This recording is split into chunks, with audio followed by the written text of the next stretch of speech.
এই এই এই এই ভাই এদিকে আসো, এদিকে এদিকে। তোমার টাকা পড়ছে মেয়ে, টাকা ফালাচ্ছে কই যেতেছো? টাকা উঠাও, উঠাও টাকাগুলা। এই টাকা ফালাচ্ছে কই যেতেছো? এটা আমার না তো ভাই। হ্যাঁ আমার না ভাই। কোনটা তোমার না? এটা আমার না ভাই। তোমার পকেটে পড়ছে একটু আগে আমি দেখছি। আমি আমি আজকে ইতুগুলা ভাঙে। কত আছে দেখো তো, এনে কত আছে গুলো তো, আমি বলতে পারি না ভাই। কত আছে তো বলে বলে কইতে পারে না। 7, 8, 9, 10টা। 1000 টাকা। এবার 1000 টাকা ফালাচ্ছে কই যাস তুই? ধর এটা আমার না ভাই। দেই ব্যাগেতে পড়ছে মনে, দেই না ব্যাগ ভাই। তোমার না।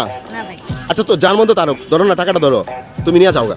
না এটা হয়তো কারো পড়ে গেছে গা, তুমি নিয়ে যাওগা। না ভাই তুমি না। তুমি নিবা না? না ভাই আমার না কোন। আচ্ছা ঠিক আছে তাহলে যাওগা, তাহলে আর কি করা, যাওগা যাওগা। তো দর্শক যেটা দেখলেন যে ওই ছেলেটারে আমি বললাম যে 1000 টাকা তোমার, কিন্তু ও বললো যে এটা আমার টাকা না। ওই টাকাটা নেয় নাই ভাই, কি কর নিছে? না না না হ্যাঁ না, মূলত টাকা আমারই, আমি ফালাইছি, ফালাই ওরে পরীক্ষা করলাম। হ্যাঁ। তো কি পরীক্ষা পাস করলো না ফেল করলো? পাস করলো। পাস করছে না? হ্যাঁ। তো গাইস আজকের জন্য সারপ্রাইজ আছে, চলেন এদিকে আসো। আচ্ছা তোমার নাম কি ভাইয়া? মুহিদুল। মহিদুল, শোনো একটা কথা বলি, আমি মূলত তোমাকে আজকে একটু পরীক্ষা করছি, যে দেখলাম যে তোমার টাকার প্রতি কোনো লোভ আছে কিনা, বা তুমি টাকা দেখলে বলো কিনা যে এটা আমার টাকা, ঠিক আছে? তো পরীক্ষায় তুমি আজকে পাস করছো, ঠিক আছে? এই টাকাগুলো তোমার, ধরো।